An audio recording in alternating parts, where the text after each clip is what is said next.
Hola muchachos, ¿qué tal? Buenas, buen día. Vamos a hacer un ejemplo como el que pudiera venir en alguna evaluación. Vamos a iniciar. Tenemos ahí lo que es la función de transferencia de un sistema cualquiera, por supuesto es un sistema de segundo orden. El objetivo es obtener tres tiempos, de los cuales los tiempos que vamos a obtener es el tiempo de subida, el tiempo pico, el tiempo de asentamiento y también vamos a obtener el máximo sobreimpulso o la sobreelongación. Son los tiempos que vamos a utilizar. Bien, nosotros tenemos esta función de transferencia y si nosotros podemos recordar esta función de transferencia podemos igualarla en lo que corresponde a lo que es la ecuación característica que está en la parte de abajo. En el denominador podemos igualarla con s cuadrada más 2j omega n por s más omega n al cuadrado. Si nosotros igualamos lo que es solamente el denominador, pudiéramos considerar lo siguiente: s cuadrada más 4s más 25 tendría que ser igual a s cuadrada más 2j omega n por s más omega n al cuadrado. Al momento de observar nuestra ecuación, podemos observar fácilmente que omega n cuadrado es igual o corresponde a lo que es el 25. De ahí mismo nosotros podemos observar que omega n pues tiene un valor que es igual a 5. Aquí lo importante sería obtener cada uno de nuestros parámetros que corresponden a la ecuación característica. Estamos ahorita con lo que es omega n. Bien, ya tengo omega n. Tenemos otro valor que sería la de 2z. Este z es alfabeto griego por omega n. Tendría que ser igual a 4. De donde podríamos concluir que z, que vendría siendo lo que es el factor de amortiguamiento, va a ser igual a 4 sobre 2 omega n.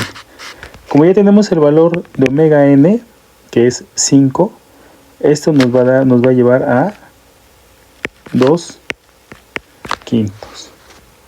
De esa forma nosotros ya obtuvimos de la ecuación característica, nosotros ya obtenemos esos valores, que vendría siendo lo que es omega n y el valor de z, que sería el factor de amortiguamiento. Ok, vamos a continuar con otra forma de encontrar ciertos parámetros que ustedes se van a ir dando cuenta durante el proceso para determinar los tiempos. Pues tenemos que de la ecuación característica nosotros podemos encontrar lo que son las raíces. Las raíces de esta ecuación son las siguientes: es menos 2 más 4.58 en imaginario o en j, ¿no? También tendríamos la otra raíz, sería menos 2 menos 4.58 en i o en j. Bien, veamos, estas raíces nosotros las podemos representar en nuestro plano. Recuerden que este semiplano pues vamos a trabajarlo en el semiplano izquierdo, y como es un número complejo pues lo podemos representar de esta forma, algo así. Por ejemplo, aquí está nuestra eje, solamente vamos a tomar en cuenta una parte de nuestro semiplano, ¿okay? Ya que como es un número complejo pues sabemos que tiene su imagen en la parte de abajo de nuestro plano. Vamos a trabajar solamente con uno. Pensemos de que aquí nosotros tenemos el menos 2 y aquí pensemos nosotros que tenemos lo que es nuestro punto, ¿no? Y aquí estaría, de aquí a acá tendríamos nosotros lo que corresponde a 4.58, por supuesto en el plano en i. Ok, esos serían nuestros valores.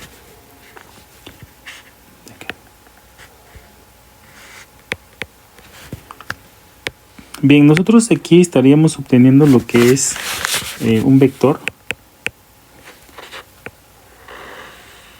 Acá.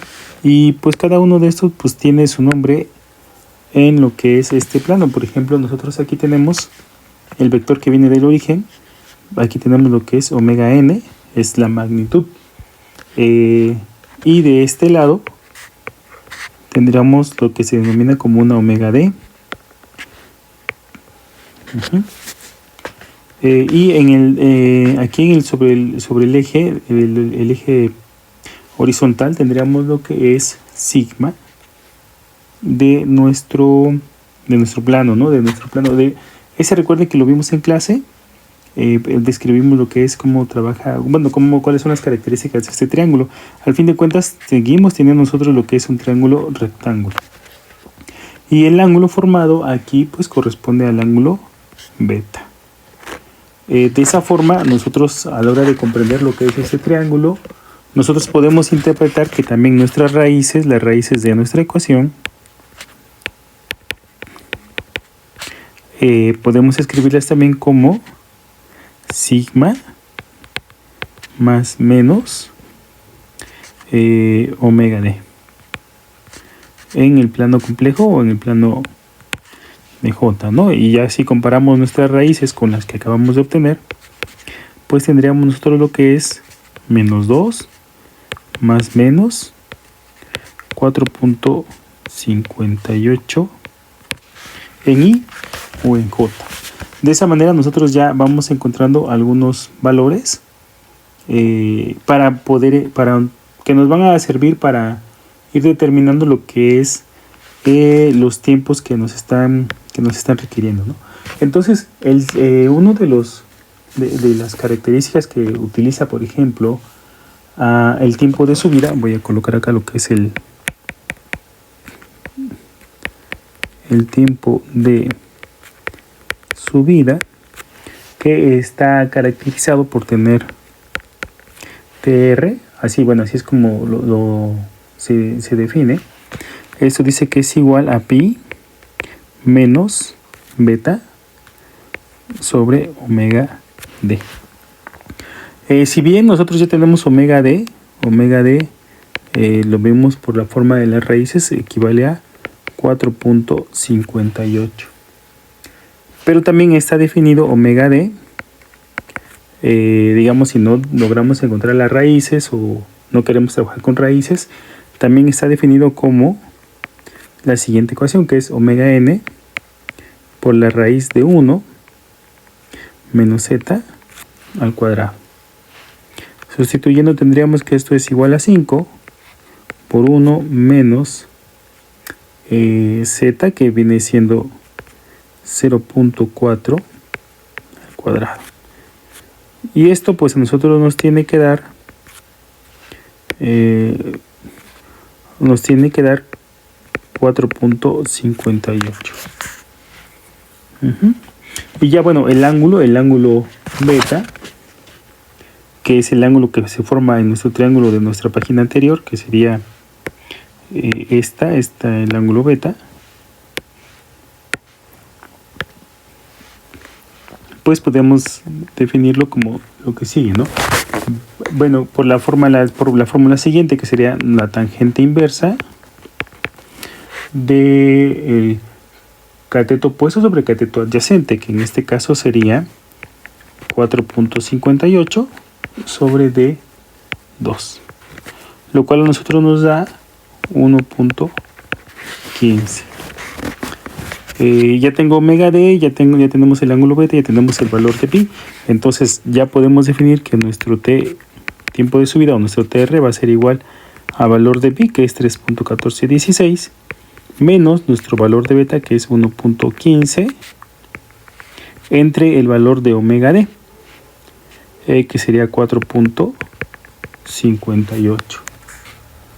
Esta operación nos dice que nuestro valor obtenido es el 0.434. Y como nosotros estamos trabajando con tiempos, pues por supuesto aquí nuestra unidad van a ser nuestros segundos. Eso es lo que corresponde a lo que es el tiempo de subida. Ya se ha definido en clase, nosotros hemos definido qué es el tiempo de subida. Y bueno, lo vamos a mostrar también más adelante en nuestra gráfica. Otro tiempo que vamos a determinar también es el tiempo pico. El tiempo pico, recuerden que está definido como el tiempo en el cual se presenta el máximo valor para nuestra señal de salida después de pasar pues por nuestro circuito o nuestro sistema. Nuestro tiempo pico está definido como pi sobre omega d. Esto a la hora de hacerlo, bueno, pues nos va a dar 3.1416 sobre de 4.58. Esto corresponde como resultado 0.686. También son segundos. Ya que todos, al fin de cuentas, nosotros estamos determinando lo que son los tiempos. Un tiempo más que vamos a determinar nosotros es el tiempo de asentamiento, que es el tiempo en el cual nuestra función se estabiliza. Recuerden que tenemos dos tipos de tiempos dependiendo del porcentaje de error que nosotros queramos tener. Vamos a suponer que nosotros vamos a trabajar con la siguiente fórmula para encontrar el tiempo, que es 4 sobre z por omega n, que si recuerdan, bueno, si observan un poco, esto es igual a 4 sobre sigma, que ya sabemos que sigma pues tiene un valor de 2, por lo tanto 4 entre 2 va a ser igual a 2. Podemos ocupar cualquiera de nuestras fórmulas que tenemos ahí, que hemos determinado. Ya tenemos nosotros lo que son nuestros tiempos, el tiempo de subida, el tiempo pico y el tiempo de asentamiento. Vamos a determinar ahora el máximo sobreimpulso. Recuerden que el máximo sobreimpulso está asociado a lo que es nuestro tiempo pico, ya que en el tiempo pico es cuando se va a presentar la máxima magnitud que vamos a trabajar, que se va a trabajar en nuestra función de transferencia. En este caso tendríamos lo que es la fórmula siguiente, que nuestro máximo sobreimpulso va a ser igual a E a la menos sigma sobre omega d por pi. Y esto vamos a multiplicarlo por 100. Ok, entonces vamos a realizarlo aquí en esta nueva hoja. Vamos a poner entonces nuestra máximo sobreimpulso o sobreelongación va a ser igual nuevamente E a la menos sigma, que quedamos que tiene un valor de 2, y nuestro omega d que tiene 4.58 por pi por 3.1416. Esto nos lleva a que aproximadamente tendremos nosotros lo que es un 25%. Bueno, hasta este momento nosotros ya hemos definido lo que son los tiempos. Tenemos 3 tiempos y también el máximo sobreimpulso. Lo que tocaría a continuación es bosquejar la gráfica de salida con estos tiempos que nosotros tenemos. Ok, vamos a hacerlo. Pensemos entonces que nuestra gráfica, voy a ponerla así de este lado. Ok, entonces veamos nuestra gráfica. Nosotros tenemos, por decir algo, tenemos nuestro tiempo pico. Nuestro tiempo pico dice que es igual a 0.686 segundos. Vamos a pensar que aquí tenemos lo que es un segundo. Entonces, pensemos lo siguiente, que aquí tengo este tiempo pico. Ok, en ese tiempo pico nosotros tenemos lo que es un porcentaje de nuestra salida final. Pensemos que esta es mi salida final. Y justamente en ese tiempo nosotros vamos a estar obteniendo lo que es el máximo sobreimpulso, que es un 25%. Si mi señal tiene como 1 de salida, entonces el 25% tendría que ser 1.25, por esto que es con respecto a la unidad. Podríamos pensar que aquí es donde se encuentra nuestro punto 25, es el máximo sobre La máxima sobreelongación está aquí, lo voy a apuntar con una crucecita. Ahí está. Mi tiempo de asentamiento dice que ocurre en 2 segundos. Aquí, hasta aquí sería nuestro tiempo de asentamiento. Es en 2 segundos, aquí lo hemos trabajado. Tiempo de asentamiento y 2 segundos. Tenemos ahora nuestro tiempo de subida. Recuerden que el tiempo de subida es el tiempo que tarda cuando nuestra señal toca por primera vez nuestro punto final. Que en este caso nuestro punto final es 1, bueno, y el tiempo de subida lo hace en 0.434 segundos. Podríamos pensar que 0.434 segundos está aproximadamente por acá. Vamos a poner aquí que esto es nuestro tiempo de asentamiento. Ponemos una X. Ya sabemos más o menos cómo es que nosotros vamos a tener nuestra salida. Ahora, lo único que nos resta pues es bosquejar nuestra gráfica, ¿verdad? Bueno, pero también recordemos que tenemos lo que es el factor de Z. Y ese factor de Z corresponde a ver, déjenme ver a cuánto corresponde. Aquí está, a 2/5. Que esto es igual, 2/5 es igual a 0.4. El hecho de que nuestro factor de Z se encuentre entre 0 y 1 indica que nuestro sistema va a ser oscilatorio. Entre más cercano esté a 0, eso indica que va a tener una mayor frecuencia a que esté en 1, va a ser como que más relajado. Entonces, pero como está prácticamente muy cercano a lo que es el punto 5, el punto 4, punto 5 está cercano, vamos a tener un sistema no muy oscilatorio, de tal forma que nosotros pudiéramos interpretar que nuestra gráfica final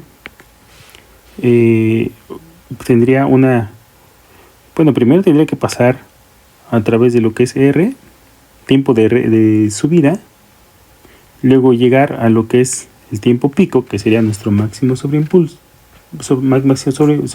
o la sobreelongación, y de ahí tendríamos que llegar hasta el tiempo de asentamiento. Pero como nosotros tenemos un factor de amortiguamiento del 0.4, pues este tiene que ser oscilable. Entonces podemos pensar que nuestra señal tendría que ser así. Y este sería para nosotros lo que es el bosquejo.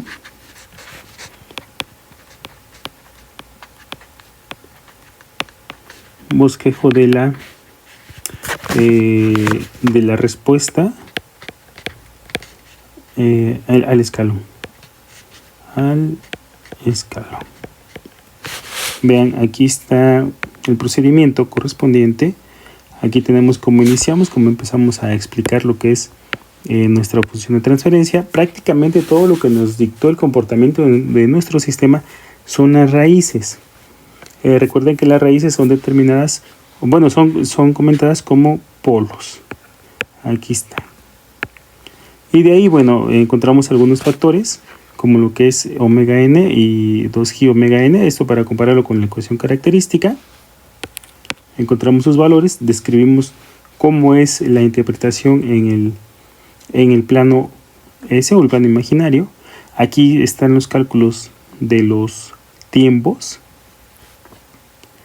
Y aquí está ya nuestro bosquejo de la gráfica. Ok, de momento, chicos, hasta aquí estaríamos llegando con este pequeño ejemplo. Les recomiendo estudiarlo para que podamos hacer el ejercicio correspondiente a la unidad. Ok, bien, entonces les voy a pasar a proporcionar el link para que ustedes repasen. Y sería muy bueno que ustedes realicen todos los cálculos a manera de corroborar el procedimiento y los resultados obtenidos, y para que tengamos un mejor conocimiento. Les agradezco y que tengan buen día.